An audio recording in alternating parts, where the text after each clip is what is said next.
Lei de Licitações e Contratos Administrativos, número 14.133, artigo 18 a 22. Título 2. Das licitações. Capítulo 2. Da fase preparatória. Seção 1. Da instrução do processo licitatório. Artigo 18. A fase preparatória do processo licitatório é caracterizada pelo planejamento e deve compatibilizar-se com o plano de contratações anual de que trata o inciso 7 do caput do artigo 12 desta lei, sempre que elaborado e com as leis orçamentárias, bem como abordar todas as considerações técnicas, mercadológicas e de gestão que podem interferir na contratação, compreendidos: inciso 1. A descrição da necessidade da contratação fundamentada em estudo técnico preliminar que caracterize o interesse público envolvido. Inciso 2. A definição do objeto para o atendimento da necessidade por meio de termo de referência, anteprojeto, projeto básico ou projeto executivo, conforme o caso. Inciso 3. A definição das condições de execução e pagamento, das garantias exigidas e ofertadas e das condições de recebimento. Inciso 4. O orçamento estimado com as composições dos preços utilizados para sua formação. Inciso 5. A elaboração do edital de licitação. Inciso 6. A elaboração de minuta de contrato, quando necessária, que constará obrigatoriamente como anexo do edital de licitação. Inciso 7. O regime de fornecimento de bens, de prestação de serviços ou de execução de obras e serviços de engenharia, observados os potenciais de economia de escala. Inciso 8. A modalidade de licitação, o critério de julgamento, o modo de disputa e a adequação e eficiência da forma de combinação desses parâmetros para os fins de seleção da proposta apta a gerar o resultado de contratação mais vantajoso para a administração pública, considerado todo o ciclo de vida do objeto.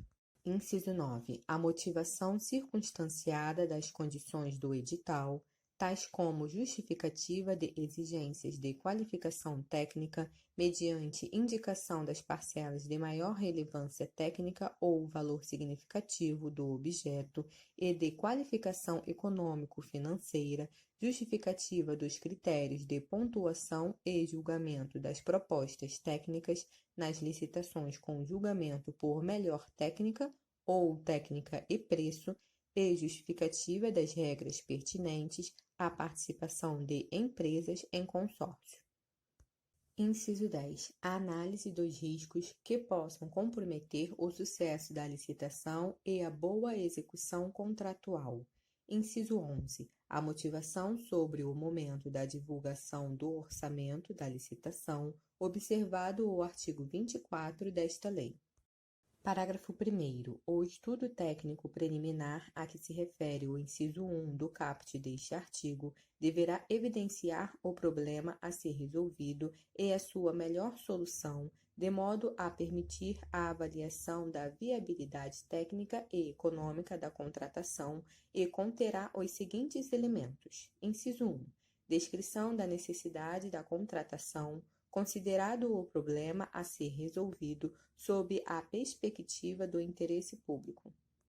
Inciso 2. Demonstração da previsão da contratação no plano de contratações anual, sempre que elaborado, de modo a indicar o seu alinhamento com o planejamento da administração. Inciso 3. Requisitos da contratação. Inciso 4. Estimativas das quantidades para a contratação, acompanhadas das memórias de cálculo e dos documentos que lhes dão suporte, que considerem interdependências com outras contratações, de modo a possibilitar economia de escala. Inciso 5. Levantamento de mercado, que consiste na análise das alternativas possíveis e justificativa técnica e econômica da escolha do tipo de solução a contratar. Inciso 6. Estimativa do valor da contratação, acompanhada dos preços unitários referenciais, das memórias de cálculo e dos documentos que lhe dão suporte, que poderão constar de anexo classificado se a administração optar por preservar o seu sigilo até a conclusão da licitação. Inciso 7.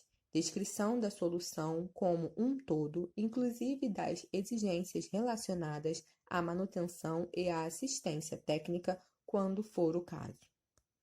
Inciso 8. Justificativas para o parcelamento ou não da contratação. Inciso 9. Demonstrativo dos resultados pretendidos em termos de economicidade e de melhor aproveitamento dos recursos humanos, materiais e financeiros disponíveis. Inciso 10. Providências a serem adotadas pela administração previamente à celebração do contrato, inclusive quanto à capacitação de servidores ou de empregados para fiscalização e gestão contratual. Inciso 11. Contratações correlatadas e ou interdependentes. Inciso 12. Descrição de possíveis impactos ambientais e respectivas medidas mitigatórias, incluídos requisitos de baixo consumo de energia e de outros recursos, bem como logística reversa para desfazimento e reciclagem de bens e refugos, quando aplicável. Inciso 13. Posicionamento conclusivo sobre a adequação da contratação para o atendimento da necessidade a que se destina.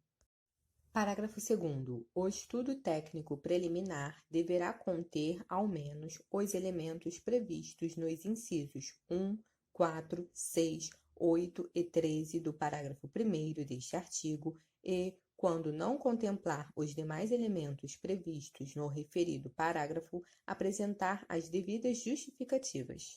Parágrafo 3º.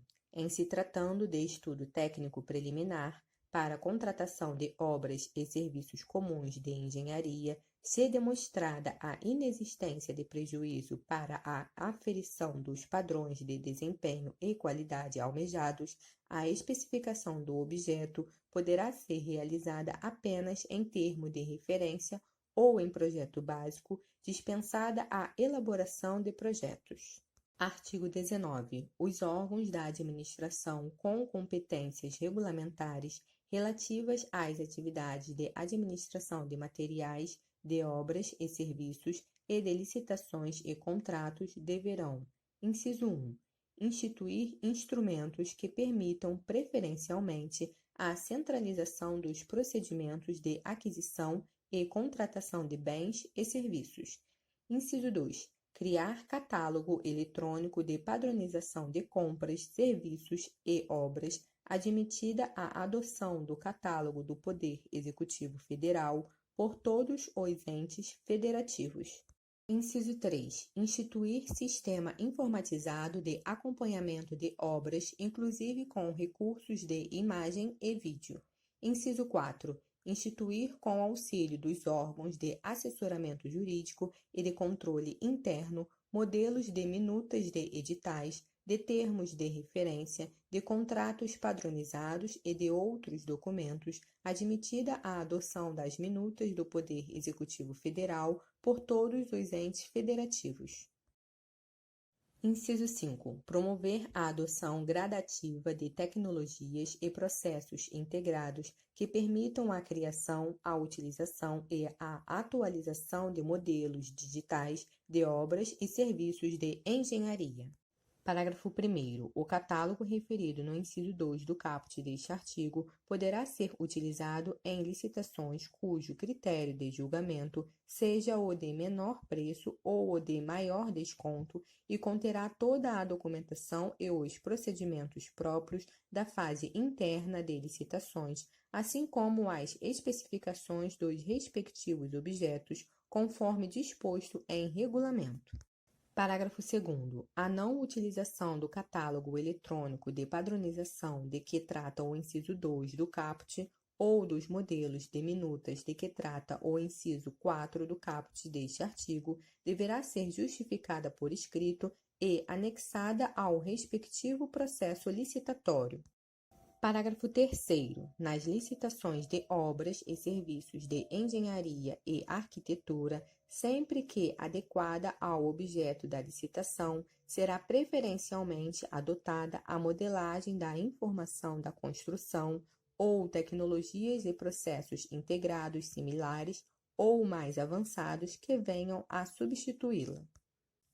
Artigo 20. Os itens de consumo adquiridos para suprir as demandas das estruturas da administração pública deverão ser de qualidade comum, não superior à necessária para cumprir as finalidades às quais se destinam, vedada a aquisição de artigos de luxo. Parágrafo 1º. Os poderes executivo, legislativo e judiciário definirão em regulamento os limites para o enquadramento dos bens de consumo nas categorias comum e luxo.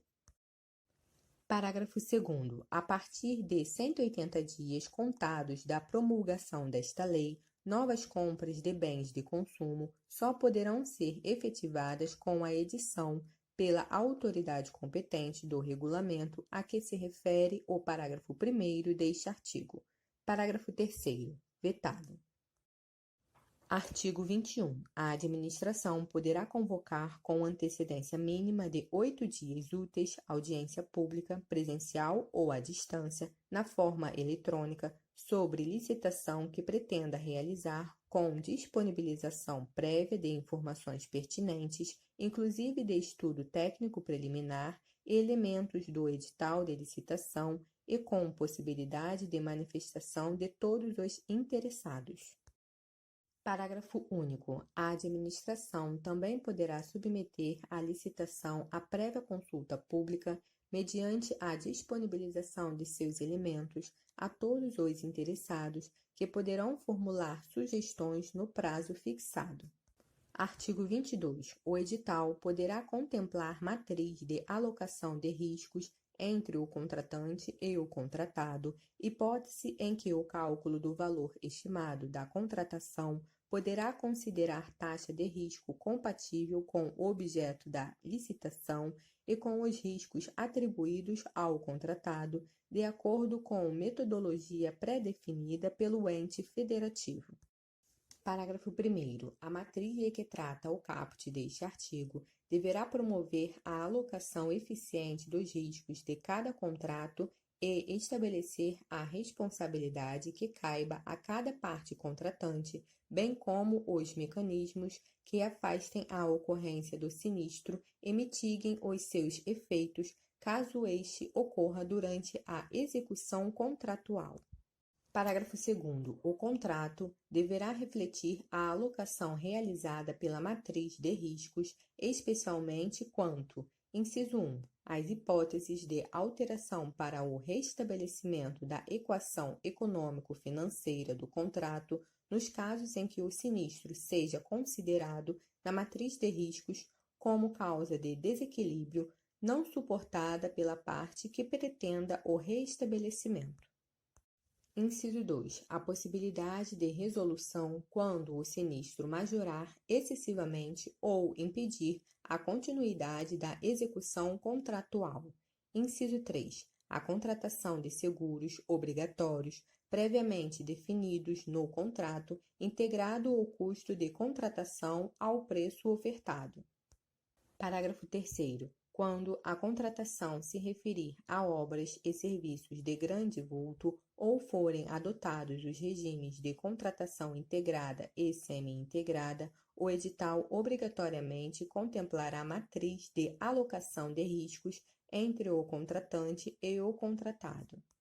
Parágrafo 4º. Nas contratações integradas ou semi-integradas, os riscos decorrentes de fatos supervenientes à contratação associados à escolha da solução de projeto básico pelo contratado deverão ser alocados como de sua responsabilidade na matriz de riscos.